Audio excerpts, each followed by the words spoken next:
ഇപ്പം എന്നോട് പറഞ്ഞ് എന്നാൽ നീ ഡ്രസ്സ് തയ്ക്കുമെന്ന് പറഞ്ഞു. ഇപ്പം എന്നോട് ഞങ്ങൾക്ക് എന്തോ ഇങ്ങനെ കേൾക്കുമ്പോൾ ഞാൻ എന്തെല്ലോ ആയി, ഞങ്ങൾക്ക് ഓനോട് എന്തോ പറയാനും പറ്റുന്നില്ല, നാവും പൊന്തുന്നില്ല. ഞാൻ ഇങ്ങനെ നിന്നിടത്ത് തന്നെ ഇനി ഓനോട് ഡ്രസ്സ് തയ്പ്പിച്ച് എന്നെ കൊണ്ട് മാക്സിനെ പിടിച്ച് വലിച്ചിട്ട് എന്നോട് പറഞ്ഞ അയക്കുന്ന ഞാൻ പിടിച്ചിട്ട് അമ്മയും ഇങ്ങനെ കൈ വെച്ച് ഞാൻ എന്നിട്ട് എൻ്റെ കൈനെ തട്ടി മാറ്റി ഇവരെന്നെ ഇതാക്കിയിട്ട് ഒരാളോട് പറഞ്ഞ് ഇത് പിടിക്ക് ലഹരി എന്നല്ലെങ്കിൽ നമുക്ക് അടുത്ത് പോകാൻ പറ്റില്ല. പിന്നെ അവന്റെ ചാച്ചി എന്നാണ് അവനും പറഞ്ഞു, എൻ്റെ പേര് ചാച്ചിയാണ്. അവരൊന്ന് പരിചയപ്പെടുന്നത് ചാച്ചിന്ന് ആർക്ക് ചോദിച്ചാലും അറിയും. ഇവരെൻ്റെ അടുത്ത് പറയുന്നത് പോലീസിൽ പരാതി. പോലീസ് നിങ്ങളെ അടിച്ച പരാതി എടുത്തു. അതേസമയം നിങ്ങളെ ബ്ലാക്ക്മെയിൽ ചെയ്ത പരാതി പോലീസ് എടുത്തിട്ടില്ല. വെറും ജാമ്യം കിട്ടുന്ന വ്യവസ്ഥയുള്ള പരാതിയാണ് പോലീസ് എടുത്തിട്ടുള്ളത്.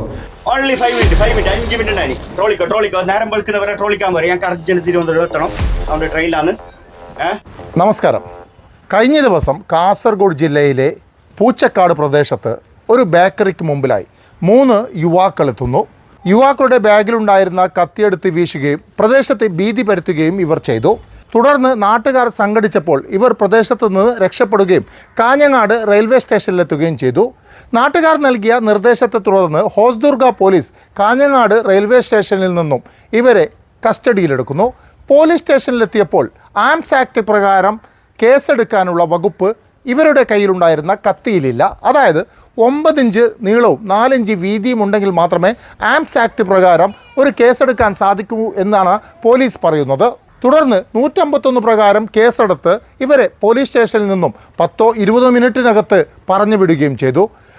ട്രെയിനിലെത്തിയ ഇവർ തങ്ങൾ തറവാട്ടിലേക്ക് പോയി ഒന്ന് കയറി വന്നു, 5 മിനിറ്റ് മാത്രമേ ഞങ്ങൾ ഇവിടെ ഉണ്ടായിരുന്നുള്ളൂ എന്ന് അഹങ്കാരം നിറഞ്ഞ സെൽഫിയും പുറത്തുവിട്ടു. ആദ്യം ആ ദൃശ്യങ്ങൾ കാണാം, അത് കഴിഞ്ഞ് മറ്റൊരു കഥയിലേക്ക് പോകാം.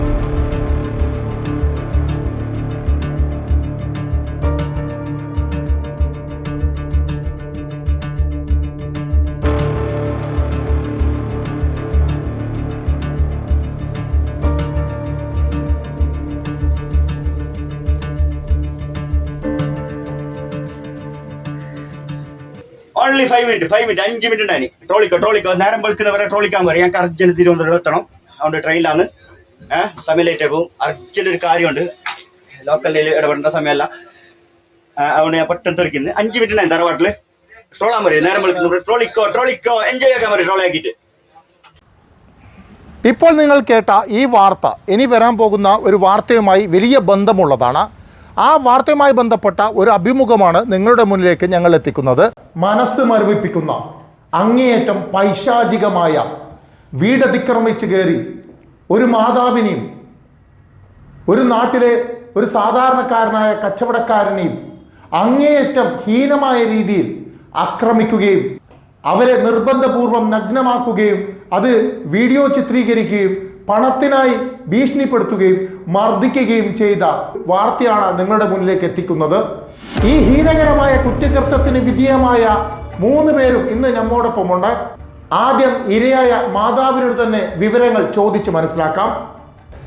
12-ാം തീയതി രാത്രി 9:30 മണിക്ക് നിങ്ങളുടെ വീട്ടിലുണ്ടായ ഒരിക്കലും മറക്കാൻ സാധിക്കാത്ത, ഒരിക്കലും പൊറുക്കാൻ സാധിക്കാത്ത ഒരു സംഭവം, നിങ്ങളുടെ ജീവിതത്തെ വല്ലാതെ ബാധിച്ച ഒരു സംഭവം എന്താണെന്ന് പറയാൻ പറ്റുമോ? അതായത് ഞാനും എൻ്റെ മോളും താമസിക്കുന്ന, ഞാനും എൻ്റെ മോളാണ് ആ വീട്ടിലന്ന് ഉണ്ടായിന്. അപ്പോൾ ഞാൻ എൻ്റെ മക്കളില്ലാത്തതുകൊണ്ട് ഞാനിങ്ങനെ വേറെ കടയായിട്ട് ഇങ്ങനെ സാധനം കൊണ്ടുവരാൻ വേണ്ടിയിട്ട്, ആൺമക്കൾ പുറത്താന്നുള്ളത്. അപ്പോൾ അവർ എനിക്ക് ഹെൽപ്പിന് കിട്ടുന്നില്ല. അപ്പോൾ ഞാൻ ചില സമയത്ത് എനിക്ക് ഭയങ്കര ടയേർഡായ ടൈമെല്ലാം ഉണ്ടാകുന്നു. ആ ടൈമിൽ എനിക്ക് സാധനം വാങ്ങിക്കാനൊന്നും പറ്റുന്നില്ല. ഞാനൊരു സ്കൂളിൽ ജോലി ചെയ്യുന്നുണ്ട്. അപ്പോൾ ആ വരിയിൽ ഞങ്ങൾക്ക് അങ്ങനെ പെട്ടെന്ന് പോയിട്ട് വാങ്ങാനുള്ള ഒരു ഇത് ഉണ്ടാകുന്നില്ല ചില സമയത്ത്. അപ്പോൾ ഞാൻ എന്താക്കുന്നു, ഞാൻ വേറെ കടയിൽ നിന്ന് സാധനം, അതായത് ഡെലിവറി ചെയ്യുന്നതുകൊണ്ട് ഞാൻ ആ സാധനം കൊണ്ടുവരാൻ വേണ്ടി പറയുന്നുണ്ട്. അതിന് അങ്ങനെ അന്ന് ദിവസം ഞാൻ എൻ്റെ വീട്ടിലേക്ക് ആവശ്യമുണ്ടായി, സാധനം ആവശ്യമുണ്ടായിന്. അപ്പം ഞാൻ എന്നും പറയുന്നു, മോനിക്കും സുഖമില്ലാത്ത ഉണ്ടായിന്, എൻ്റെ മോനിക്ക് സുഖമില്ലാതെ ഉണ്ടായി. അന്ന് പിന്നെ അന്ന് രാവിലെ പിറ്റേ ദിവസം രാവിലെ മുമ്പത്തൊന്ന് രാത്രിയാണ് മോനിക്ക് കയ്യാണ്ടുണ്ടായത്. അപ്പോൾ മോനെ എന്നെ വിളിച്ചായിരുന്നു, ഞാൻ ആ ഫോൺ അറ്റൻഡ് ചെയ്തിട്ടാ. എനിക്ക് രാവിലെ രാത്രി ഞാൻ കോൾ അറ്റൻഡ് ചെയ്യലില്ല, കൂടുതലും 9:30-10 മണിയാകുമ്പോൾ ഞാൻ സൈലൻ്റാക്കി ഞാൻ കിടന്നുറങ്ങും. അന്ന് ദിവസം രാവിലെ എൻ്റെ മോന് വിളിച്ച കോള് കാണുന്നത് ഞാൻ സ്കൂൾ ബസ്സിൽ കയറുന്ന ആ ടൈമിലാണ്. ആ ടൈമിൽ കയറുമ്പോഴേക്ക് എൻ്റെ മോൻ്റെ കോൾ കാണുമ്പോൾ ഞാൻ എൻ്റെ മോനെ തിരിച്ച് വിളിച്ചപ്പോൾ ചോദിച്ച് എന്ത് മോനെ നോക്കും പറഞ്ഞ് ഉമ്മക്ക് നല്ലോണം കഴിയാണ്ടായിന് രാത്രി 2:30 മണിക്ക്. പിന്നെ എന്നെ ഹോസ്പിറ്റലിലേക്ക് ആംബുലൻസിൽ കൊണ്ടുപോയിനും. ഞാൻ ചോദിച്ചു എന്തായി മോനെ നോക്കും പറഞ്ഞ് എന്തെന്നറിയില്ല, എന്നെ മെഡിക്കൽ കോളേജിൽ അവർ കൊണ്ടുവന്നിട്ട് ആക്കിയിട്ടുണ്ട്. ഞാൻ പറഞ്ഞു ചെക്കപ്പാക്ക്. കൊല്ലത്ത് ജോലി ചെയ്യുന്നതാണ് ഷോപ്പിൽ. അങ്ങനെ മോൻ എന്നോട് പറഞ്ഞ് എന്ത് മോനെ നീ അവിടുന്ന് ചെക്കപ്പാക്കി എന്തും ചോദിക്കാന്നിട്ട് നമുക്ക് നോക്കാന്ന് പറയുമ്പോൾ മോന് അന്ന് ആരൊന്നിച്ചിട്ടുണ്ട്, എൻ്റെ ചങ്ങായി ഉണ്ടുമ്മാന്ന് പറഞ്ഞു. എന്നിട്ട് ഞാൻ പറഞ്ഞു മോനോട് ടെൻഷൻ ആക്കണ്ട, നമുക്ക് അറിയാം എന്തെന്ന്. അങ്ങനെ ഓന് ചെക്കപ്പ് നടത്തിക്കൊണ്ടുണ്ട്. പിന്നെ ഞാൻ വിളിച്ചുകൊണ്ടുണ്ട് മോനിക്ക്. അപ്പം മോന് പിന്നെയും ഞാൻ ഒരു 3-4 മണി വരെ വെയിറ്റാക്കി. മോനിക്ക് അന്ന് ഇത് കിട്ടുമ്പോഴേക്ക് അതിൻ്റെ റിപ്പോർട്ട് കിട്ടുമ്പോൾ 4 മണിയായി. അന്ന് അതായത് 11-ാം തീയതിയാണ് രാത്രി. അങ്ങനെ പിറ്റേ ദിവസം 12-ാം തീയതി രാവിലെ 3 മണിക്കാണ് റിപ്പോർട്ട് കിട്ടുന്നത്. അപ്പോൾ എന്നോട് ഞാൻ മോൻ എന്നെ ഇങ്ങോട്ട് വിളിച്ചിട്ട് പറഞ്ഞു അത് പിന്നെ അതായത് കിഡ്നി സ്റ്റോൺ എന്ന് പറഞ്ഞു ഡോക്ടർ എന്ന്. അങ്ങനെ പറഞ്ഞിട്ടാകുമ്പോഴേക്ക് ഞാൻ പറഞ്ഞ് മരുന്ന് വാങ്ങിച്ചോ മോനെ, വേദനക്കുള്ള മരുന്ന് വാങ്ങിച്ചോ എന്ന് പറഞ്ഞു. അങ്ങനെ മരുന്നെല്ലാം അവർ കൊടുത്ത് പിന്നെ ഇത് ഓന് ഹോസ്പിറ്റലിൽ നിന്ന് എൻ്റെ റൂമിലേക്ക് വന്ന് ഞാൻ പറഞ്ഞ് വന്നിട്ടാകുമ്പോഴേക്ക് വീട്ടിലെത്തിയിട്ട് ഞാൻ ജോലി കഴിഞ്ഞ് വീട്ടിലേക്ക് എത്തിയിട്ട് ഞാൻ പറഞ്ഞു മോനെ നീ ട്രെയിന് കയറിക്കോ ഇന്ന് അവിടെ നിൽക്കണ്ട, നീ കഴിയാത്തതുകൊണ്ട് ഉമ്മാക്ക് അങ്ങോട്ട് വരാനും പറ്റില്ല, നീ വന്നോന്ന് പറഞ്ഞിട്ട് ഞാൻ മോനോട് ട്രെയിന് ടിക്കറ്റ് ഞാൻ എന്നെ ഇതിലെടുപ്പിച്ച്. അതായത് സീസണിൻ്റെ ടൈമായിരുന്നു ഷോപ്പിൽ. ഞാൻ പറഞ്ഞ് നാട്ടിലേക്ക് വന്ന മോനെ ഇവിടെ നമുക്ക് ചികിത്സ എന്നിട്ട് മോനെ അന്ന് ദിവസം വരാൻ വേണ്ടിയിട്ട് 9:30 മണിക്ക് ടിക്കറ്റ് എടുക്കുന്നു ഉമ്മാന്ന് പറഞ്ഞു. ഓക്കെ നീ പൈസ ഉണ്ട് ഉമ്മ. അങ്ങനെ ടിക്കറ്റ് എടുത്തിട്ട് ഓൻ ഇങ്ങോട്ടേക്ക് 9:30 ട്രെയിന് കയറി. ആടുന്ന് സാധനം കൊണ്ടുവരുന്ന ഓനോട് വിളിച്ചിട്ട് പറഞ്ഞ് പിന്നെ ഞങ്ങൾക്ക് 2 പൊണ്ടം വാങ്ങിയിട്ടായിട്ട് പിന്നെ വീട്ടിലേക്ക് എത്തിക്കണം, മോനിങ്ങനെ സുഖമില്ല, രാവിലെ ഓന് നാട്ടിലെത്തുമെന്നും പറഞ്ഞ്. എൻ്റെ മോളെ ഉപ്പ ഒഴിവാക്കിയിട്ട് 11 കൊല്ലമായി ദിവസമായിട്ട്. ആ ടൈമിൽ എൻ്റെ മോൾക്ക് പഠനം കൊടുത്ത +2 വരെ ഞാൻ എന്നെ പഠിപ്പിച്ച്. പിന്നെ ഓൾ എന്നോട് പറഞ്ഞ് വീട്ടിലായപ്പോൾ ഓക്ക് +2 കുറച്ച് മാർക്ക് കുറവുണ്ടായി. അന്നേരം എന്നോട് പറഞ്ഞ് ഞാൻ പഠിക്കുന്നു ഉമ്മ, ഞാൻ കോഴ്സ് എടുക്കുന്നു. ഞാൻ പറഞ്ഞ് കോഴ്സിന് നല്ല റേറ്റ് ഉണ്ട് മോളെ, ഉമ്മക്ക് ഇനി പഠിപ്പിക്കാൻ ആ വില എന്താ പറഞ്ഞാൽ ഞങ്ങൾക്ക് എൻ്റെ ഏജിൻ്റെ ഇത് വെച്ചിട്ട് ഞങ്ങൾക്ക് പണിയെടുക്കാൻ പറ്റുന്നില്ല, ടയർഡാന്ന്. ആ ടൈമിൽ ഞാൻ ഓളോട് പറഞ്ഞ് ഇത് ഞാൻ പഠിപ്പിക്കാൻ എന്നെ കൊണ്ട് പറ്റില്ല. അന്ന് ഓൾ പറഞ്ഞ് ഞാൻ പഠിക്കുന്നു, ഞാൻ പുരയിലിരിക്കില്ല, ഓൾക്ക് 18 വയസ്സായിട്ടാ. ഞാൻ എൻ്റെ ഏട്ടത്തിയോരോടെല്ലാം പറഞ്ഞ് എന്നെ കൊണ്ട് കഴിയാലോ ഓളെ പഠിപ്പിക്കും, ഓളെ ഇങ്ങനെ സമാധാനമൊക്കെ എടുത്ത് തന്നെ എന്ന് പറയുമ്പോൾ അവസാനം ഞാൻ ഇതേ ഓനോട് ഞാൻ പറഞ്ഞ് ആരെങ്കിലും ഉണ്ടെങ്കിൽ ഇങ്ങനെ ആരില്ലാത്ത ആൾക്ക് ഹെൽപ്പാക്കുന്നുണ്ടോ, പഠനത്തിന് ആരെങ്കിലും ഹെൽപ്പാക്കുന്നുണ്ടെങ്കിൽ നീ ഒന്ന് അറിഞ്ഞിട്ട് എന്നോട് പറയണമെന്ന് പറഞ്ഞിട്ട് ഞാൻ ഇവനോട് ഞാൻ ഈ സാധനം കൊണ്ടുവന്നു അവനോട് തന്നെ പറഞ്ഞ്. പറയുമ്പോഴേക്കും ഓന് ഞാൻ നോക്കട്ടെ എന്ന് പറഞ്ഞിട്ട് പിന്നെ കുറച്ച് ഒരു മാസം 2-3 ആഴ്ച പിടിച്ചിന് ഓനോട് ഞാൻ പറഞ്ഞിട്ട് ഓന് അതിൻ്റെ റിസൾട്ട് തരുമ്പോൾ. അവസാനം ഓൻ എന്നോട് പറഞ്ഞ് ഞാനിങ്ങനെ ഒരാളോട് പറഞ്ഞിട്ടുണ്ട്, പക്ഷെ അവർ ഇങ്ങനെ പൈസ ഇങ്ങനെ ഇതാക്കുന്നുണ്ട് എന്ന് പറഞ്ഞിട്ട് അത് കൊണ്ടുതരാൻ ഉണ്ടെങ്കിൽ ചാരിറ്റിൻ്റെ പൈസ പറഞ്ഞിട്ടുണ്ട്, അവരെ ഹെൽപ്പാക്കാമെന്ന് പറഞ്ഞിന്. അപ്പോൾ അത് ഞാൻ കിട്ടിയ നമുക്ക് ഇതാക്കുമെന്ന് പറഞ്ഞ് കൈമാറുമെന്ന് പറഞ്ഞു. അങ്ങനെ ഓരെല്ലാം ചാരിറ്റിൻ്റെ ക്ലബിൻ്റെ ഇതായിട്ട് പിരിവ് അങ്ങനെ എന്തോ ആക്കിയെന്തോ നമുക്ക് അതറിയണ്ടില്ല. പക്ഷെ ഞാൻ ഇവന് എന്നോട് പറഞ്ഞു ഓക്കെ നീ ടെൻഷൻ ആക്കണ്ട, നീ അഡ്മിഷൻ ആയിക്കോ. അങ്ങനെ ഓളേലെന്തോ ഞാനിങ്ങനെ ഒഴിവായ എന്തെങ്കിലും പൈസ ഓളെ കൈമ കൊടുത്ത് ഓളൊരു ബോക്സിൽ ഇതിട്ടിട്ടുണ്ടായിന്. പക്ഷേ അതിൽ ഓള് 3500 ഓൾ അതിലുണ്ടായിന്. അതിനെ ഓളെന്നെ പൊട്ടിച്ചിട്ട് എന്നോട് പറഞ്ഞു ഇത് ഞാൻ പോയിട്ട് അഡ്മിഷനാന്നുമ്മാന്ന്. അന്ന് എൻ്റെ 2000 എൻ്റെ കൈമ 1500 എൻ്റെ കയ്യിൽ കൂട്ടാനുണ്ടായിട്ട് അങ്ങനെ അതിൽ 500 ഇങ്ങനെ പാറന്തിനോ എടുത്തിട്ടുണ്ടായി. എന്നിട്ട് 2000 കൂട്ടി ഞാൻ ഓളെ അഡ്മിഷനാക്കി. എന്നിട്ട് ഓള് പോയി സ്കൂളിൽ പിന്നെ പോകാൻ തുടങ്ങി. എന്നിട്ട് ആ പൈസ ഞാൻ പോയിനോട് വീണ്ടും ചോദിച്ചു എന്തായി മോളെ അഡ്മിഷനായി. അങ്ങനെ ചോദിക്കുമ്പോൾ പറഞ്ഞ് ശരിയാവും, അവരോട് പറഞ്ഞിട്ടുണ്ട്, ഇപ്പോൾ ഇത് എത്രയും പെട്ടെന്ന് എത്തിക്കാമെന്ന് തരാമെന്ന് പറഞ്ഞിട്ടുണ്ട്, ടെൻഷൻ ആവണ്ട അങ്ങനെ പറഞ്ഞു. എന്നിട്ട് പയ്യ ഞാൻ ഇങ്ങനെ പറയുമ്പോഴേക്കും ഓന് അവരോട് പറഞ്ഞോരും ഇങ്ങനെ ഒരു അഡ്മിഷൻ ആക്കിന് മോളെ പിന്നെയും ഒരു പൈസ ചോദിക്കുന്നുണ്ട് എന്ന് പറയുമ്പോൾ ഓരോ പറഞ്ഞോര് ഞങ്ങൾ തരാം സെറ്റായിട്ടുണ്ട്. അങ്ങനെ ഒരു 15,000 റുപ്യ ഒരു ഈ എല്ലാം സെറ്റാക്കിയിട്ട് ക്ലബിൻ്റെ വക ചാരിറ്റിൻ്റെ വക സെറ്റാക്കിയിട്ടായിട്ട് ഇവൻ്റെ കയ്യിൽ തന്നെ കൊടുത്ത്. ഇവൻ്റെ കയ്യിൽ അന്ന് തന്നെ 12-ാം തീയതിയാണ് അത് സംഭവം. അന്ന് ഞാൻ ഈ മോനിക്ക് കഴിയാത്ത ഇതുമായി. അപ്പോൾ ഓൻ എന്നോട് പറഞ്ഞ് കയ്യിൽ പൈസ കിട്ടിയിട്ടുണ്ട്, ഞാൻ കൊണ്ടുതരാമെന്ന്. അത് ഓന് ആ ഇത് ഷോപ്പ് ക്ലോസ് ആക്കിയിട്ട് വരുന്ന ടൈമിൽ നമ്മളെ പെരക്കേക്ക് വന്ന് എന്നിട്ട് ഞങ്ങൾക്ക് കോളാക്കിന് ഈ പൈസയും തന്ന് 15,000 റുപ്യ കൊണ്ടുവന്നിട്ട് പിന്നെ ഓന് വന്നിട്ടുണ്ട് കോളാക്കി. വീട്ടിലുണ്ടായിന് നല്ല സന്തോഷത്തിൽ ഞാൻ അതായത് ഞങ്ങൾക്ക് ക്ഷീണമായി ഞാൻ കടന്നിട്ടുണ്ടായിന്. ആ കടന്ന ടൈമിൽ എൻ്റെ മോളെ എന്താക്കി പിന്നെ അപ്പുറത്തെ റൂമിലാണ് മോൾ ഇതാക്കുന്നത്. ഓള് എപ്പോഴും കുറേ സമയത്ത് ഓള് ആക്റ്റീവ് തന്നെ ഉണ്ടാകുന്നു. ഒരു 11-12 മണി വരെ ഉണ്ടാകുന്നു, ഉറങ്ങുന്നില്ല. ചില സമയത്ത് ഓൾ പെട്ടെന്ന് ഉറങ്ങും. അങ്ങനെ ഞാൻ എറിഞ്ഞ് ഞങ്ങൾക്ക് കഴിയുന്നില്ല മോളെ ഞാൻ കിടക്കുന്ന എറിഞ്ഞ്. അങ്ങനെ ജോൾ എന്താക്കി എൻ്റെ മകളെ നമ്പറും ഇവൻ്റെ കയ്യിൽ ഞാൻ കൊടുത്തിട്ടുണ്ട്. എന്നെ കിട്ടാതെ അപ്പോൾ നീ ഓളെ വിളിച്ചോ, അതായത് സാധനം ഏൽപ്പിക്കും. ചിലപ്പോൾ ഓന് കൊടുത്തിട്ട് അവിടെ പകുതി വെച്ചിട്ട് പോകാൻ പറ്റില്ലല്ലോ. അപ്പോൾ ആ നമ്പറും ഞാൻ ഓനിക്ക് കൊടുത്തിട്ടുണ്ട്. അങ്ങനെ യോൻ എന്നെ കിട്ടാതെ ഇരിക്കുമ്പോഴേക്ക് യോന് വന്നിട്ട് മോളെ വിളിച്ചിട്ടായിട്ട് മോളോട് പറഞ്ഞോളൂ. പിന്നെ ഉമ്മ ഉറങ്ങി ഉമ്മ കഴിയുന്നില്ല അറിയും. മോളെ എണിച്ചിട്ട് എന്താന്ന് ഇരിക്കുമ്പോൾ പൈസയും ഇത് ഉമ്മ അൾന്നീർന്നും പറഞ്ഞിനി. അങ്ങനെ ഇത് പൈസ ഇത് എന്ന് പറയുമ്പോൾ ഓള് ആയി ഞാൻ വരാമെന്ന് പറഞ്ഞ് ഞാൻ ഓളോട് കാര്യം പറഞ്ഞിങ്ങനെ ഞാൻ പറഞ്ഞിട്ടുണ്ടെന്ന് ഇന്നാളോട് ഞാൻ പറഞ്ഞിട്ടുണ്ട്. ഡോറ് തുറന്ന് ഇവന് വിളിക്കുമ്പോൾ ഡോറ് തുറന്ന് പൈസയും വാങ്ങി ഈ ഇളനീർ മേങ്ങിയിട്ട് ഇങ്ങനെ ഫ്രണ്ടിൻ്റെ ഭാഗത്ത് തന്നെ വെച്ചിട്ടുണ്ട്. ഇളനീർ ആ വെച്ചെടുത്ത് തന്നെ രാവിലെ നോക്കുമ്പോൾ വെച്ചെടുത്ത് തന്നെ ഉണ്ട്. ഫ്രണ്ടിൽ ഇങ്ങനെ സൈഡ് വെച്ചിട്ടുണ്ട്. അന്നേരം ഞാൻ പിന്നെ കടന്നിട്ട് തന്നെ ഉണ്ട്. ആ കടന്നിട്ട് ജോള് പൈസയും വാങ്ങി കൈമയും വെച്ചിട്ട് പോകുന്നതെന്ന് പറഞ്ഞിട്ട് ഇവന് വണ്ടി എടുത്തിനെന്ന് ഞാൻ ഇവർ പറയുന്നത്.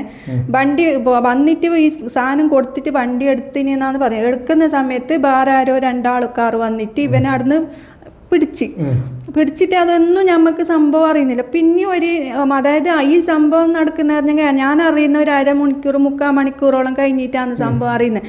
അതായത് എൻ്റെ കിച്ചൻ്റെ ഡോറിന് നല്ല ഊക്കിലടിക്കുന്നുണ്ട്. ഗ്രിൽസ് നമ്മൾ ഫ്രണ്ടിൽ ഗ്രിൽസ് കൂട്ടും. മോള് ഗ്രിൽസ് കൂട്ടി ചാബി എടുത്തിട്ട് മോള് വന്ന് കിടക്കാൻ വേണ്ടിയിട്ട്. അന്നേരം ഈ കിച്ചൻ്റെ ഡോറ് തട്ടുമ്പോൾ ഞങ്ങൾക്ക് ആകെ പേടിയെ. ഞാൻ എന്ത് പെട്ടെന്ന് ഞാൻ ലൈറ്റൊന്നും ഇട്ടിട്ട ഞാൻ എണിച്ചിട്ട് മൊബൈലും കൈമ പിടിച്ചിട്ട് ഞാൻ കിച്ചൻ്റെ അങ്ങോട്ട് ആരെയും ചോദിച്ച് ഡോറ് തുറന്നില്ല. ഞാൻ ആരെയെന്നറിയാതെ തുറക്കിയില്ല എന്ന് പറഞ്ഞു. പിന്നെയും ഡോറ് തട്ടിയിട്ടാകുമ്പോഴേക്ക് ഞാൻ ആരെയെന്ന് പറയാണ്ട് ഞാൻ ഡോർ ആരെയെന്ന് ഊക്ക് കൂടുമ്പോൾ ഞങ്ങൾക്ക് എൻ്റെ സൗണ്ട് കൂടി. ഞാൻ ആരെയെന്ന് നോക്കുമ്പോൾ ഞങ്ങൾക്ക് ആ സാധനം കൊണ്ടുവരുന്ന അയാളെ സൗണ്ടാണ് ഞങ്ങൾക്ക് കേൾക്കുന്നുള്ളത്. ഞാൻ ഡോറ് തുറക്കുന്നാന്ന് പറയുന്നത്. സാധനം കൊണ്ടുവരുന്ന അയാളെ സൗണ്ട് എനിക്ക് കേൾക്കുന്നുണ്ട്. ഞാൻ ഡോറ് തുറക്കുന്ന പറഞ്ഞു. അപ്പം ഞാൻ എന്തെന്ന് ചോദിച്ച് ഡോറ് തുറക്കുന്ന ടൈമിൽ വേറെ 2 ആളും കൂടി ജോനെ പിടിച്ചിട്ട് ഉള്ളിലേക്ക് ഇങ്ങനെ തള്ളുമ്പോൾ ഞാൻ ചോദിച്ചു എന്തെന്ന് ചോദിച്ചു. എന്ത് സംഭവം എന്ന് ചോദിക്കുമ്പോൾ സംഭവം എല്ലാം ഉണ്ട്, നീ അകത്തേക്ക് കയറുന്ന് എന്നോട് പറഞ്ഞു. അങ്ങനെ അകത്തേക്ക് കയറുന്ന് പറഞ്ഞിട്ട് ഞങ്ങൾക്ക് ആകെ പറയൽ തുടങ്ങി. ഇവനെ ഞങ്ങൾക്ക് പരിചയമുണ്ട്.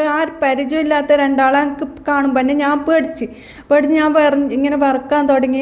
ഞാൻ എന്ത് സംഭവം എന്ന് പറയാന്ന് പറയുമ്പോൾ സംഭവം എല്ലാം ഉണ്ട്. ഉള്ളിലിപ്പോൾ ഡോർ ഞാൻ എൻ്റെ മോളുണ്ടാടെ എന്ന് പറഞ്ഞു. ഞാൻ അപ്പാടെ അങ്ങനെ പറഞ്ഞു എൻ്റെ മോളുണ്ടാടെ എന്ന് പറഞ്ഞിട്ട് ഞാൻ ഇങ്ങനെ വറക്കുമ്പോഴേക്ക് റൂമിൽ കയറുന്ന് പറഞ്ഞ് റൂമിലേക്ക് തള്ളിയിട്ട് എന്നെ അവന് 2 ആളും തള്ളിയിട്ട് എന്നോട് പറഞ്ഞ് പിന്നെ എന്നോട് ഒന്നും പറയുന്നില്ല. പിന്നെ ഇതാരെന്നറിയാം. ഞാൻ പറഞ്ഞ് സാധനം കൊണ്ട് തരുന്നു ഓനറിയാം നമുക്ക് ഞാൻ പറയുമ്പോൾ സാധനം കൊണ്ട് തരൂ. അതെയാന്ന് ചോദിച്ചു. ഞാൻ എന്നെ അറിയുമോയെന്ന് ചോദിച്ചു എന്നോട്. ഞങ്ങൾക്ക് അറിയാല, ഞാൻ കണ്ടിട്ടേ നിങ്ങളെ ഈ മുഖം കണ്ടിട്ടാന്ന് പറഞ്ഞു. അങ്ങനെ ഞങ്ങൾക്ക് അറിയാലാന്ന് അറിയുമ്പോഴേക്ക് അറിഞ്ഞ് പിന്നെ ഇവർ 2 ആൾ ഈ വന്നാൾ 2 ആൾ ഇവനെ ഇങ്ങനെ മറന്ന് നിർത്തുന്നുണ്ട്. എന്നെ ഇപ്പുറത്തെ സൈഡാക്കിന് ഇവർ പറന്ന് യോനോട് പറയുന്നു. പറ എന്ത് ബാവേ. ഞാനിങ്ങനെ ഇവരെ മുഖം നോക്കുന്നു. ഓറിങ്ങനെ യോനോട് അഡ്ഡെന്നൊക്കെ ഇങ്ങനെ. ആ സമയത്ത് ഫുള്ള് സീസറിൻ്റെ പുക, റൂം ഫുള്ള് സീസറും വേറെ എന്തോ ഒരു സ്മെല്ലും. എനിക്കാണെങ്കിൽ ആ സ്മെല്ല് കേട്ടാൽ തന്നെ എൻ്റെ ഞാനല്ലാണ്ട് അവസ്ഥയിലായിപ്പോയി. അവസാനം ഞാൻ ഇങ്ങനെ വറക്കാൻ തുടങ്ങി. എൻ്റെ തൊണ്ടയെല്ലാം പറ്റി ആ സമയത്ത് ഞങ്ങൾക്ക് വെള്ളം കിട്ടുന്നില്ല. എന്തെല്ലോ ആയി ഞങ്ങൾക്ക് വെള്ളം എന്തെല്ലോ ആന്ന് തൊണ്ട എന്തെല്ലാം അങ്ങനെ പറയുന്നുണ്ട് ഞാൻ. പറഞ്ഞ് പിന്നെ മുണ്ടി എനിക്ക് കൊല്ലും. ലഹരി ഉപയോഗത്തിന് മണം സ്മെല്ല് എനിക്ക് പിടിക്കുന്നില്ല. ഈ സീസറും ഇതെല്ലാം ആകുമ്പോൾ എനിക്ക് എന്തെല്ലോ റൂമും ക്ലോസ് ആക്കിയിട്ടുണ്ടത്, ലോക്ക് ഇട്ടിന് പുറത്ത് ഇവർ ഉള്ളിന്ന് നമ്മളെ ഉള്ളിലിട്ടിട്ട് റൂം, എൻ്റെ ബെഡ്റൂമും ഞാൻ കിടക്കുന്ന റൂമും ലോക്ക് ഇട്ടിന്. എനിക്ക് എന്താക്കാൻ പറ്റുന്നില്ല, സൗണ്ടാക്കാനും പറ്റുന്നില്ല, എന്തും പറ്റുന്നില്ല. എൻ്റെ സൗണ്ട് തൊണ്ട തന്നെ വരണ്ട് പോയി ആ ടൈമിൽ. സൗണ്ടാക്കാനോ ഞാൻ ഇങ്ങനെ വറക്കുന്നുണ്ട്. എന്നിട്ട് എന്നോട് മുണ്ടി എനിക്ക് കൊല്ലൂന്ന് പറഞ്ഞു എന്നോട്. ഞാൻ മുണ്ടാണ്ട് നിൽക്കുമ്പോൾ ഇപ്പം എന്നോട് പറഞ്ഞ് എന്നാ നീ ഡ്രസ്സ് തയ്ക്കുന്ന് പറഞ്ഞു. ഇപ്പം എന്നോട് ഞങ്ങൾക്ക് എന്തോ ഇങ്ങനെ കേൾക്കുമ്പോൾ ഞാൻ എന്തെല്ലോ ആയി. ഞങ്ങൾക്ക് ഓനോട് എന്തോ പറയാനും പറ്റുന്നില്ല, നാവും പൊന്തുന്നില്ല. ഞാൻ ഇങ്ങനെ നിന്നെടുത്ത് തന്നെ ഇനി ഓനോട് ഡ്രസ്സ് തയ്പ്പിച്ച് എന്നെ കൊണ്ട് മാക്സിനെ പിടിച്ച് വലിച്ചിട്ട് എന്നോട് പറഞ്ഞ് അയക്കുന്ന. ഞാൻ പിടിച്ചിട്ടാകുമ്പോൾ ഇങ്ങനെ കൈ വെച്ച് ഞാൻ എന്നിട്ട് എൻ്റെ കൈനെ തട്ടി മാറ്റി ഇവരെന്നെ ഇതാക്കിയിട്ട് ഒരാളോട് പറഞ്ഞ് ഇത് പിടിക്ക്. പിന്നെ പറഞ്ഞ് നീ ഫ്ലാഷ് അടിക്കുക, ലൈറ്റ് ഇട്ടിട്ടാ മൊബൈൽ ഫ്ലാഷ് അടിച്ചിട്ട് ഐഫോൺ എന്തോ അവരെ കയ്യിലുണ്ടായിനെ തോന്നുന്നു. അങ്ങനെ നമ്മളെ ഫുള്ളിനെ ചിത്രം എടുത്ത് വീഡിയോ എടുത്ത് ചിത്രം എടുത്തിട്ടായിട്ട് കാപ്പാടെ എന്തെല്ലോ ആയി.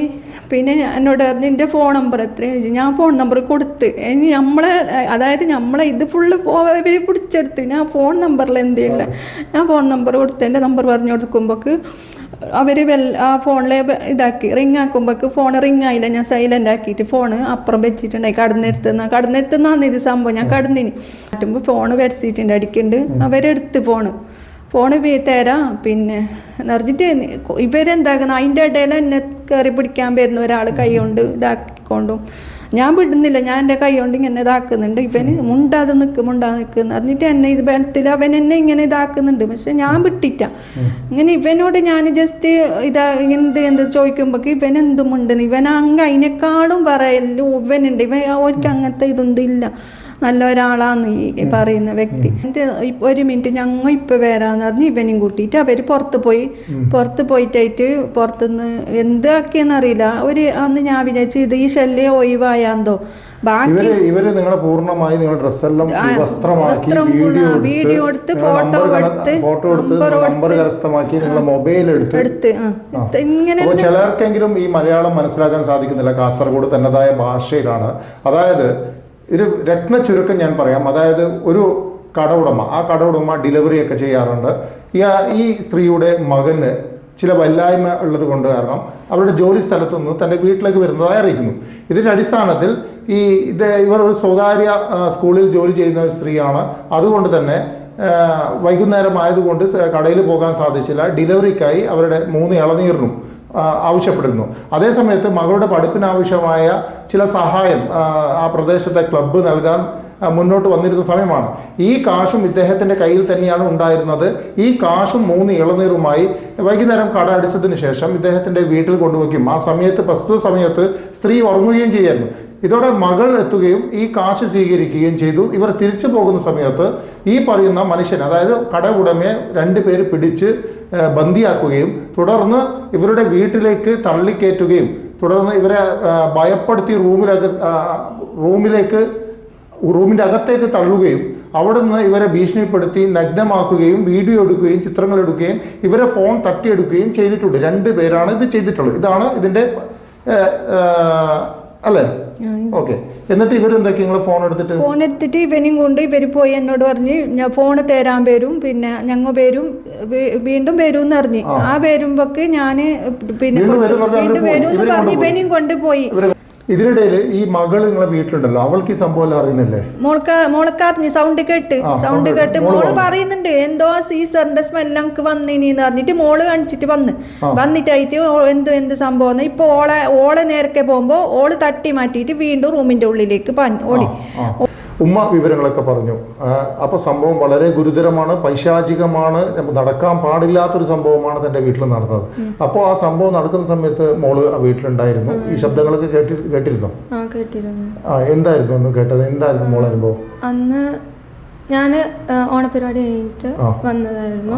അതിനുശേഷം ഞാൻ കിടന്നിട്ടുണ്ടായിരുന്നു. വലിയ ശബ്ദം കേട്ടിട്ട് കാശ് കിട്ടിയ കാശ് കൊടുത്തല്ലേ? കാശ് ഫസ്റ്റ് കൊണ്ടു തന്നു.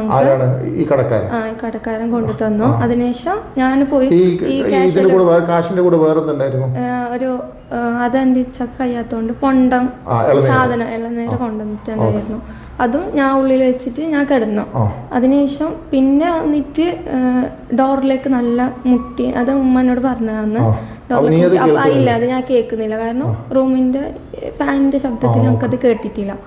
അതിനുശേഷം ഞാൻ ഉള്ളിൽ തന്നെ ഉണ്ടായിരുന്നു. പിന്നെ കുറച്ച് കഴിഞ്ഞിട്ട് ഞാൻ എണിച്ചിട്ടാകുമ്പോൾ ഞാൻ പോയിട്ടാകുമ്പോഴത്തേക്ക് ഞാൻ ഉമ്മൻ്റെ റൂമിൽ ലൈറ്റ് ഇട്ടിട്ടുണ്ട്. ഞാൻ ഡോർ മുട്ടിട്ടാകുമ്പോഴത്തേക്ക് തുറന്ന് ഒരു 5 മേക്ക് വരുമ്പോൾ ഉമ്മനോട് പറഞ്ഞു ഉള്ളിൽ പോകുന്ന പറഞ്ഞു. ഞാൻ ഉള്ളിലേക്ക് പോയിട്ട് ഡോർ അടിച്ച് പെട്ടെന്ന് ഡോർ ഓപ്പൺ ആക്കുമ്പോൾ ഉമ്മന്റെ ഡോർ ഓപ്പൺ ആക്കുമ്പോഴത്തേക്ക് അകത്ത് അവർ രണ്ടുപേരെ കണ്ടതാന്ന്. അപ്പൊ അതിന്റെ ഷോക്കിൽ ഞാനിങ്ങനെ നോക്കുമ്പോഴത്തേക്ക് എന്നോട് ഉമ്മ പറഞ്ഞു റൂമിൽ പോകുന്ന പറഞ്ഞു. ഞാൻ റൂമിൽ പോയിട്ട് വാലടിച്ച്. അതിനുശേഷം കുറച്ച് കഴിയുമ്പോഴത്തേക്ക് തോന്നി. ഞാൻ അകത്ത് അംഗനവാടി ടീച്ചറിന്റെ നമ്പറൊക്കെ ഇതാക്കുന്നത്. എന്നിട്ട് അമ്മത്തേക്ക് ഉമ്മ വന്ന് ഇങ്ങനെ സംഭവം, എന്നോട് സംഭവം ഒക്കെ അറിയില്ല നേരെ, എന്നോട് സംഭവം ഇങ്ങനെ എന്നൊക്കെ പറഞ്ഞ് എന്നിട്ട് അമ്മത്തേക്ക് ഞാൻ അംഗനവാടി ടീച്ചറിനെ, അതിൻ്റെ ഒക്കെ വേറെ ആരും നെയ്ബേഴ്സിന്റെ നമ്പർ ഇല്ല, അംഗനവാടി ടീച്ചറിലേക്ക് വിളിച്ചിട്ട് ഉമ്മാൻ്റെ ഫോൺ കൊടുത്ത് ഞാൻ ഇങ്ങനെ പറഞ്ഞ സംഭവം ഉമ്മാൻ്റെ ഫോൺ കൊടുത്തിട്ട് ഉമ്മ സ്റ്റേഷനത്തെ നമ്പർ ചോദിച്ചു. എന്നിട്ട് നല്ല ഭയപ്പെട്ടു. കാരണം പോലീസ് കോൾ തന്നെ ഉണ്ടായിരുന്നു ഞങ്ങളോട് പേടിക്കണ്ട, ഞങ്ങളെ കുറച്ച് ആശ്വസിപ്പിച്ചോണ്ട് ഇപ്പൊ വരും ഞങ്ങൾ. ആ ടൈം നല്ല നല്ല പവറിൽ ജവനലിനും ബാദലിനും നല്ല ടപ്പായിട്ട് മുട്ടുന്നുണ്ടായിരുന്നു. ഞങ്ങൾ ആ കോളിലുണ്ടാവും. പിന്നെ ഇയാളെ കൊണ്ടാക്കിയിട്ട് തിരിച്ചു വന്നിട്ട് നല്ലവണ്ണം കഥക്കിന് മുട്ടുന്നുണ്ടായിരുന്നു. എന്നിട്ട് പിന്നെ പോലീസ് വരുമ്പോ ഞങ്ങളോട് പറഞ്ഞു ഇപ്പൊ പോലീസ് വരും. ഞങ്ങളെ കോള് ഹോൾഡ് ചെയ്തിട്ടാണുള്ള ഈ സംസാരിക്കുന്ന മറ്റു പോലീസിനോട്. ഞങ്ങളെ കോളിൽ തന്നെ ഉണ്ടായിരുന്നു, പോലീസ് കോളിൽ തന്നെ ഉണ്ടായിരുന്നു. എന്നിട്ട് പിന്നെ വല്ലാത്തൊരു സംഭവമായി ജീവിതത്തിൽ മറക്കാൻ പറ്റില്ല, ഭയങ്കര ട്രാജഡിയായി. ഇവരെ നേരത്തെ കണ്ടിരുന്നോ? ഈ രണ്ടുപേരെ കണ്ടിട്ടില്ല. അങ്ങനെ പ്രദേശത്തെ കടയുടമയാണ് താങ്കൾ അല്ലേ? നിങ്ങൾ സ്ഥിരമായി ഡെലിവറി നടത്താറുണ്ടോ? ഉണ്ട്, സ്ഥിരമായി ഡെലിവറി നടത്താറുണ്ട്. എല്ലാവർക്കും സാധനങ്ങളൊക്കെ എത്തിച്ചു കൊടുക്കുന്നുണ്ട്. കച്ചവടമൊക്കെ എങ്ങനെയുണ്ട് ഇപ്പോൾ? കച്ചവടം വളരെ മോശമാണ്. കച്ചവടത്തിൽ ഇപ്പോൾ ഡെലിവറി ഇല്ലെങ്കിൽ നമുക്ക് കച്ചവടം ഉണ്ടാവില്ല. ഡെലിവറി തന്നെയാണ് എല്ലാവരും ആവശ്യപ്പെടുന്നത്. അപ്പോൾ അന്ന് ഈ പറയുന്ന യുവതി നിങ്ങളോട് എന്താണ് ആവശ്യപ്പെട്ടത്? ഇത് മകന് വരുന്നുണ്ട്, അപ്പോൾ ഇങ്ങനെ ഒരു സ്റ്റോൺ ആയിട്ട് വരുന്നുണ്ട്, അപ്പോൾ നീ ഇളനീര് നിനക്ക് കിട്ടുമെന്ന് ചോദിച്ചു. ഇളനീര് കിട്ടുമെന്ന് ചോദിക്കുമ്പോൾ 7-7:30 മണി സമയത്താണ് ഇവർ കോൾ ചെയ്യുന്നത്. ആ സമയത്ത് കിട്ടാൻ ബുദ്ധിമുട്ടാണ്. അങ്ങനെ ഞാൻ മേൽപ്പറമ്പിൽ വന്ന് നോക്കുമ്പോൾ മേൽപ്പറമ്പിൽ പിന്നെ ഒരു കടയിൽ ഇളനീര് കിട്ടി. അത് വാങ്ങിയിട്ട് എന്ത് ചെയ്ത് ഞാൻ എൻ്റെ കടയിലേക്ക് തന്നെ പോയി. എൻ്റെ കടയിൽ കൊണ്ടുവച്ചത് ഞാൻ കട അടച്ചതിന് ശേഷമാണ് ഇവർക്ക് ഞാൻ എൻ്റെ വീട്ടിൽ പോകുന്നുണ്ടെങ്കിൽ അപ്പോൾ അപ്പോൾ അത് അവിടെ എടുത്ത് കൊടുത്തിട്ട് അങ്ങനെ പോലും. പിന്നെ അതിനായിട്ട് വേറെ ആ സമയത്തിലാണെങ്കിൽ ഇല്ലെങ്കിലാണെങ്കിൽ ആ ഭാഗത്തെല്ലാം ചിലപ്പോൾ ഉണ്ടാവും, നമുക്ക് ഡെലിവറി ഉണ്ടാവും, അതിൻ്റെ ഒന്നിച്ചിട്ട് അങ്ങനെ പോകും. എന്നിട്ട് ഇത് ഒരു 9:15 ഞാൻ കട പൂട്ടി. ആ പൂട്ടിയതിൻ്റെ ഇടയ്ക്ക് എന്ത് ചെയ്യുന്നുണ്ടെങ്കിൽ എടുക്കുന്ന സമയത്ത് നമ്മളെ ക്ലബിൻ്റെ ഭാരവാഹികൾ ബന്ധപ്പെട്ടാണ് നിങ്ങൾ ആവശ്യപ്പെട്ട ചാരിറ്റിൻ്റെ ഫണ്ട് അത് നിങ്ങളെ ഏൽപ്പിക്കുന്നുണ്ട്, നിങ്ങൾ അവരെ ഏൽപ്പിക്കണമെന്നും പറഞ്ഞു. രണ്ടും ഒരേ ദിവസമായി. അപ്പം ഞാൻ അതെ, അതിന് ഞാൻ ക്ലബിന്റെ ആൾക്കാരോട് സംസാരിച്ചു, അവരും പറഞ്ഞ തന്നെ യാദർശികമായിട്ടാണ് കൊടുക്കുന്നത്. അതെ. അപ്പൊ എന്തുണ്ടെങ്കിൽ ഇത് ഇവരും പറഞ്ഞു എന്തായിരുന്നെങ്കിൽ നമുക്ക് ചാരിറ്റിയിൽ നിന്ന് കിട്ടുമ്പോൾ വേറെ ആരും അറിയാൻ പാടില്ല. അതായത് ഇവര് ഇല്ല, ക്ലബ് അറിയിച്ചിട്ടില്ല. അതുകൊണ്ടാണ് ക്ലബ് ഇത് ഞാനിങ്ങനെ വിഷയം പറഞ്ഞിട്ടാകുമ്പോൾ അതേപോലെ പേഴ്സണൽ ആയിട്ട് തന്നെ അതിന് ബന്ധപ്പെട്ട ആൾക്കാർ എനിക്ക് തരുന്നതും. അപ്പൊ ഞാൻ ആ സമയത്ത് അവരെ വിളിച്ചിട്ട് പറഞ്ഞു നിങ്ങൾ ആവശ്യപ്പെട്ട സംഖ്യ ഇത്ര എൻ്റെ കയ്യിൽ തന്നിട്ടുണ്ട്, അപ്പം അതിൻ്റെ ഒന്നിച്ചെന്ന് വരുമ്പോൾ ഞാൻ തരാം. അങ്ങനെയാണ് ഞാൻ ഈ 9:30 മണിക്ക് അവരെ വീട്ടിൽ പോകുന്നതും വീടിൻ്റെ അവിടെ എത്തി. അവരവിടെ നിന്ന് കയറുന്ന ഗേറ്റിൻ്റെ അവിടെ നിന്ന് ഞാൻ സൈക്കിൾ വെച്ച് അവിടെ നിന്ന് ഇവരെ വിളിച്ച് കിട്ടാത്തതുകൊണ്ട് മകളെ വിളിച്ചിട്ട് മകൾ ഫോൺ അറ്റൻഡ് ചെയ്ത് അവർ വന്നിട്ട് ഗ്രിൽസ് തുറന്ന് ഈ സാധനം ഇത് ഞാൻ കയ്യിൽ കൊടുത്ത് അവർ വാങ്ങിയിട്ട് പോയി. ഗ്രിൽസും കുട്ടി ഞാൻ ഇറങ്ങി വരുമ്പോൾ ഒരാൾ ഓടി വന്ന് പുറത്തുനിന്ന് ഓടി വന്നിട്ട് ചോദിച്ചു നീ എവിടത്തേക്കാണ്? ഞാൻ ഈ വീട്ടിലേക്ക്. എന്തിനാണ് എടുത്തേക്ക് വരുന്നത്? ഞാൻ അത് എന്നോട് പറയേണ്ട ആവശ്യമില്ല എനിക്ക്. അങ്ങനെ വന്നിട്ട് എന്നെ ഹെൽമെറ്റോട് അടിച്ച് എൻ്റെ ചുണ്ടെല്ലാം അങ്ങനെ ഒരു അരമണിക്കൂറോളം സ്റ്റിച്ചിട്ടിട്ടുണ്ട്. അരമണിക്കൂറോളം ഇവര് എന്നെ അവിടെ വട്ടം കറക്കി എന്നുണ്ടെങ്കിൽ അവരെ വണ്ടിയുണ്ട്, താർന്നൊരു ഒരു വണ്ടിയുണ്ട്. ആ വണ്ടിയിലിട്ട് വണ്ടിയിലില്ലാത്ത സാധനങ്ങളില്ല. അത് ഇത് ചുവന്ന ബോട്ടിൽ, അതായത് ബീറിൻ്റെ കുപ്പിയെന്ന് തോന്നുന്നു. പിന്നെ എന്തെല്ലോ ഇത് വെള്ളം മഞ്ഞ് അങ്ങനത്തെ എന്തെല്ലോ പൊടികൾ. അങ്ങനെ അരമണിക്കൂർ കഴിഞ്ഞിട്ട് വീണ്ടും വിളിക്കുന്നുണ്ട്. അങ്ങനെയാണ് എന്താക്കി ഞാനാണെങ്കിൽ ഈ ചോര ഒലിക്കുന്നുണ്ട്. വീണ്ടും കൊടുത്തു. എന്നിട്ട് പറഞ്ഞാൽ അവരെ വിളിക്കുക. എന്നിട്ട് ഫ്രണ്ടിലെ മുട്ടി, ജനലിനെ മുട്ടിച്ച് അവസാനം കിച്ചൻ്റെ ഡോറ് മുട്ടിയിട്ടാകുമ്പോഴാണ് ആരാരും നോക്കുമ്പോൾ എന്നോട് എന്നിട്ട് ഞാൻ പറഞ്ഞു ഞാനാണ്. അകത്തുനിന്ന് ആൾ ചോദിക്കുമ്പോൾ ഞാൻ തന്നെ അവർക്ക് ഇന്നാളെന്ന് പറഞ്ഞ് അങ്ങനെ ഡോറ് അവർ ഓപ്പൺ ചെയ്യുമ്പോൾ അങ്ങനെ എന്നെ അടക്കം പൊത്തി പിടിച്ചിട്ടാണ് അടക്കം അങ്ങനെ തള്ളിക്കൊണ്ടേ റൂമിനുള്ളിൽ. ഞാൻ എന്ത് ചോദിക്കുമ്പം ഇവരിത് കാണുമ്പോൾ അങ്ങനെ പകച്ച് നിൽക്കുന്നു. എന്താന്ന് എൻ്റെ റൂമിൽ കുറ്റി ഇട്ടിട്ട് ഇവർ ചാവി അടക്കം ഇവർ എടുത്തിന്. ഫോണ് പിടിച്ചു വെച്ചിന്. ഫോണ് നേരത്തെ പിടിച്ചു വെച്ചിന്, എൻ്റെ ഫോണ്. എന്നിട്ടാണ് ആയിരുന്നു പല നിലക്കും നമ്മളെ ദ്രോഹിച്ചു. റൂമിലിട്ട് നിങ്ങളെ നഗ്നമാക്കാൻ ആവശ്യപ്പെട്ടല്ലേ? നിങ്ങൾ ഊരെന്ന് പറഞ്ഞു. ഞാൻ ഒരു നിലക്കും വിട്ടു കൊടുത്തില്ല. പയ്യെ പേടിച്ച് രണ്ടാളും കൂടി പേടിച്ചിട്ടായിട്ട് വലിച്ചിതാക്കിയതാണ്. നിങ്ങൾക്ക് ശരിക്കും പറഞ്ഞാൽ ഇത് നാണക്കേടായി തോന്നി തുടങ്ങി. നാണക്കേട് അന്നേ എന്നിട്ട് ഞാൻ അവര് പിറ്റേന്നാൾ വന്നിട്ടായിരുന്നു ജനങ്ങളെ പറ്റി. അല്ല, അവിടെ തന്നെ വിട്ടു. അവിടെ നിന്ന് നിങ്ങള് ഫുള്ള് വസ്ത്രം മാറ്റിച്ചു. എന്നിട്ട് അവരെ കൊണ്ട് മാറ്റിപ്പിച്ച് എന്നിട്ട് അവര് വീഡിയോ എടുത്തിട്ടെല്ലാം കഴിഞ്ഞിട്ടായിട്ട് പിന്നെ ഒച്ചപ്പാട് വെക്കുമ്പോഴാണ് ഡോർ ഇവർ തുറക്കുന്നത്. പുറത്തേക്ക് തുറന്നിട്ട് എന്നെ വലിച്ചിട്ട് കൊണ്ടുപോയി. പോകുന്ന പോക്കിനാണ് ഇവരെ ഫോണ് എടുത്തത്. സ്ത്രീയുടെ ഫോണും കൂടി എടുത്തിട്ട് അത് ഞാനുള്ളിരിക്കുക അവരോട് പറഞ്ഞ് നിങ്ങൾ ജനൽ തുറന്നേക്ക്, നിങ്ങൾ ഫോൺ ഇപ്പോൾ തിരിച്ചു വരും, ജനൽ തുറന്ന് വെക്കണം, ഫോൺ തിരിച്ചു വരും. അങ്ങനെയാണ് എന്നെ പുറത്ത് ഇവർ പുറത്തിടുന്നത്. രണ്ടാമതാണ് ഇവർ പോയത്. പിന്നെ ആരൊക്കെയാണെന്ന് നിങ്ങൾക്ക് അറിയാം? ആരും തന്നെ ആ നാട്ട്. എന്നിട്ട് ആരും പറയുന്നത് എന്നോട് എന്നെ അറിയുമെന്ന് എനിക്ക്, ഞാൻ ഇന്നാളാണ്. പിന്നെ ഇബു എന്നാണ്, ഇബു എന്ന് അറിയുന്ന ആള്. ഞാൻ നിനക്ക് എന്നെ കണ്ടിന്യൂ. ഞാൻ പറഞ്ഞു എനിക്ക് നിങ്ങളെ രണ്ടാളും ലഹരി എന്നല്ലെങ്കിൽ വരെ നമുക്ക് അടുത്ത് പോകാൻ പറ്റില്ല. അതെ. പിന്നെ ഒന്ന് അവന്റെ ചാച്ചി എന്നാണ്. അവനും പറഞ്ഞു എൻ്റെ പേര് ചാച്ചിയാണ്. അവരൊന്ന് പരിചയപ്പെടുന്നത് ചാച്ചിന്ന്. ആർക്ക് ചോദിച്ചാലും അറിയും ഇവരെൻ്റെ അടുത്ത് പറയുന്നത്. അപ്പൊ നിങ്ങൾക്ക് ആ സമയത്ത് പോലീസിലൊന്നും പോകാനൊരു മനസ്സ് വന്നില്ല? ഇല്ല, അത് ഭീഷണി കൊണ്ടാണ് ഞാൻ പോകാത്തത്. പേടിയാണ്? പേടി. ഇവരെ ഭീഷണിയും പേടിയും കൊണ്ടാണ്. എവിടെയെങ്കിലും തട്ടിക്കളിഞ്ഞാൽ തീർന്നു. അതെ. പിന്നെ എങ്ങനെയാണ് ഈ പോലീസിലേക്ക് വിഷയങ്ങൾ കൈമാറുന്നത്? നിങ്ങളെ പണം ചോദിച്ച് നിങ്ങൾ ഭീഷണിപ്പെടുത്താൻ തുടങ്ങിയല്ലേ? വേറൊരാള് എനിക്ക് വോയിസ് മെസ്സേജ് അയച്ചു. അതാരാണ്? അത് ആ വാട്സപ്പിൽ കാണിക്കുന്നത് മമ്മൂണു എന്ന് പറഞ്ഞിട്ടാണ് കാണിക്കുന്നത്. വാട്സപ്പ് നമ്പറിൽ അവന്റെ പേരാണ് മമ്മൂണു. നേരിട്ടപ്പോ കടയിലേക്ക് വന്നിട്ടുണ്ട്. കടയിലേക്ക് വന്നിന് 2-3 പ്രാവശ്യം. മുടിയുള്ള വ്യക്തിയാണ്. കടയിൽ 2-3 പ്രാവശ്യം വന്നിന്. കടയിൽ വന്നിട്ട് പറഞ്ഞ് ഇത് ഞങ്ങൾ ആവശ്യപ്പെട്ടത് തന്നില്ലെങ്കിൽ ജീവിക്കാൻ വിടൂല. ഓക്കെ. ഈ ആൾക്കെതിരെ നടത്തുന്ന ഭീഷണി സന്ദേശം കൂടി കേൾക്കുക. മോനെ വിളിക്കുന്ന മമ്മൂണ് ഫോൺ എടുത്തിട്ട് 8 മണിയാകുമ്പോൾക്ക് ഫുള്ള് കുന്നൽ ഗോപ്പ് മേൽപ്പുറം എല്ലാം വൈറലാവും. നൻക സീനുണ്ടല്ലോ എല്ലാം എല്ലാം ലൈവായും. അപ്പോൾ മോനെ എടുത്ത ഫോണ് വേണ്ട പോലെ ചെയ്തോ, ഇല്ല എനിക്ക് ബുദ്ധിമുട്ട്. രാവിലെ 8 മണി വരെ ടൈം. അതിന് മുന്നൊക്കെ എന്തെങ്കിലും ചെയ്തെങ്കിൽ നിൽക്ക് നല്ലത്. നീ ആളെ ചുറ്റിനാക്കുന്ന 2-3 ദിവസമായി. ഈ പൊട്ടന്മാരൊന്നല്ല, അതിന് വേറെ ആളെ നോക്ക്. ആ നഗ്നമായ രംഗമില്ല, രാവിലെ 8 മണിക്ക് ലൈവ് എല്ലാം മേൽപ്പുറം എല്ലാം കണ്ടിട്ടായിട്ട് ബാക്കി നമുക്ക് മുണ്ടാം. അസീസ് انت مشكل كبير حبيبي صغير ما في كبير بكره انت معلوم بكره صبح 7-9 انت والله معلوم. പരാതിയായിട്ട് പോയി. അത് ഈ പരാതി പറയാൻ കാരണം ഇവര് വോയിസ് ഇട്ട് എനിക്ക്, ഈ മമ്മൂണ് എന്ന് പറയുന്നവന് വോയിസ് ഇട്ട്. അതായത് ഞാൻ ഇത് നാളെ രാവിലെ 8 മണിയാകുമ്പോഴത്തേക്ക് ഇതിനൊരു തീരുമാനം കണ്ടില്ലെങ്കിൽ ഞങ്ങൾ കുന്നിൽ ഫ്രണ്ട്സ് അങ്ങനത്തെ വാട്സപ്പ് ഗ്രൂപ്പിൽ പറഞ്ഞ് ആ ഗ്രൂപ്പിലെല്ലാം ഞങ്ങൾ സ്പ്രെഡ് ചെയ്യും. എനിക്ക് ജീവിക്കാൻ കഴിയാത്ത വിധത്തിൽ ഞങ്ങൾ ചെയ്യും എന്നെല്ലാം പറഞ്ഞിട്ട് എനിക്ക് ഭീഷണി മെസ്സേജ് അയച്ചു. പോലീസിൽ പരാതി. പോലീസ് നിങ്ങളെ അടിച്ച പരാതി എടുത്തു. അതേസമയം നിങ്ങളെ ബ്ലാക്ക്മെയിൽ ചെയ്ത പരാതി പോലീസ് എടുത്തിട്ടില്ല. വെറും ജാമ്യം കിട്ടുന്ന വ്യവസ്ഥയുള്ള പരാതിയാണ് പോലീസ് എടുത്തിട്ടുള്ളത്. ഇത്രയും തെളിവുകൾ ഉണ്ടായിട്ടും എന്തുകൊണ്ട് മേൽപ്പറമ്പ് പോലീസിന് ഇദ്ദേഹത്തെ ഹണി ട്രാപ്പിൽ കൊടുക്കാൻ ശ്രമിച്ചതിനും അതുമാത്രമല്ല ബ്ലാക്ക്മെയിൽ ചെയ്യാൻ ശ്രമിച്ചതിനെതിരെ കേസെടുക്കാൻ സാധിച്ചില്ല എന്നുള്ളതൊരു ചോദ്യചിഹ്നമാണ്. ഇതുമായി ബന്ധപ്പെട്ട് ഉത്തരം പറയേണ്ടത് മേൽപ്പറമ്പ് പോലീസ് മാത്രമാണ്. കേസ് കൊടുത്തത് ഞാൻ ഇന്നലെ. നിങ്ങളും കൊടുത്ത ഇന്നലെയാണ്.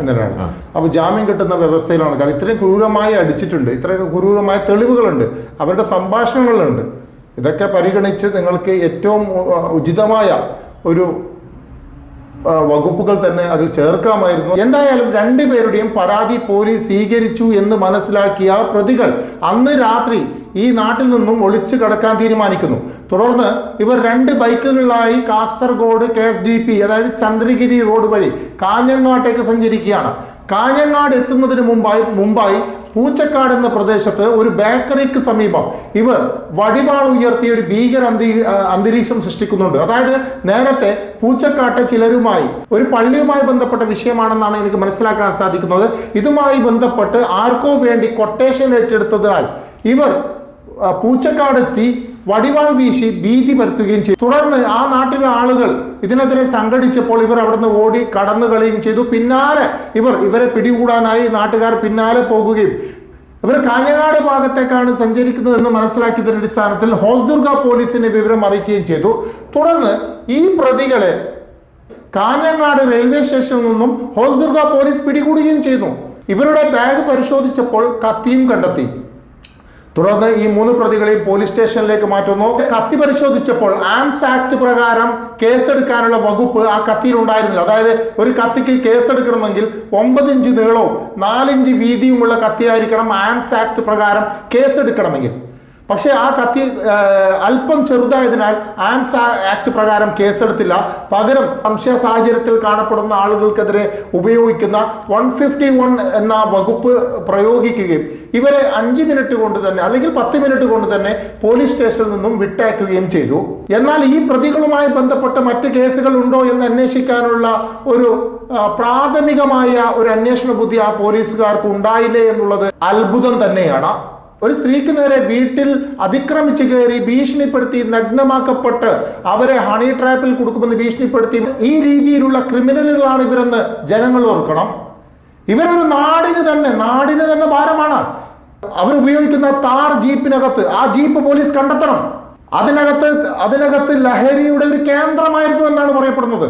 മദ്യം മുതൽ രാസലഹരി വരെ ആ ജീപ്പിനകത്തുണ്ടെന്ന് ഈ കട ഉടമ വ്യക്തമാക്കുന്നുണ്ട്. ഇതെല്ലാം കഴിഞ്ഞാണ് 3ാമത്തെ കക്ഷിയായ മമ്മണോ രംഗത്തിറങ്ങുകയും കാശിനായി പ്രലോഭിപ്പിക്കുകയും ഭീഷണിപ്പെടുത്തുകയും ചെയ്തത്. ഈ ഒരു ദൃശ്യങ്ങൾ പുറത്തു വരാത്ത നോക്കേണ്ടത് പോലീസിന്റെ ഉത്തരവാദിത്തമാണ്. കാരണം നിങ്ങളെ കയ്യിൽ കിട്ടിയ പ്രതിയാണ് നിങ്ങളെ പറ്റിച്ച് കടന്നു കളഞ്ഞിരിക്കുന്നത്. പാവപ്പെട്ട സ്ത്രീകളാണ്, ആരാരും തുണയില്ലാത്ത സ്ത്രീകളാണ്. താൻ സ്വരുക്കൂട്ടിയ 3500 രൂപയും നാട്ടിലെ ഈ ക്ലബ്ബ് സഹായിച്ച പണവും കൊണ്ട് എങ്ങനെയെങ്കിലും വിദ്യാഭ്യാസം നേടിയെടുക്കണമെന്ന് കരുതുന്ന ഒരു പെൺകുട്ടി താമസിക്കുന്ന വീട്ടിലാണ് ഈ അതിക്രമം നടന്നിരിക്കുന്നത്. ലാഘവം നിറഞ്ഞ ഒരു അന്വേഷണം പാടില്ല. പ്രതികളെ ഉടനടി പിടിച്ചേ മതിയാകൂ.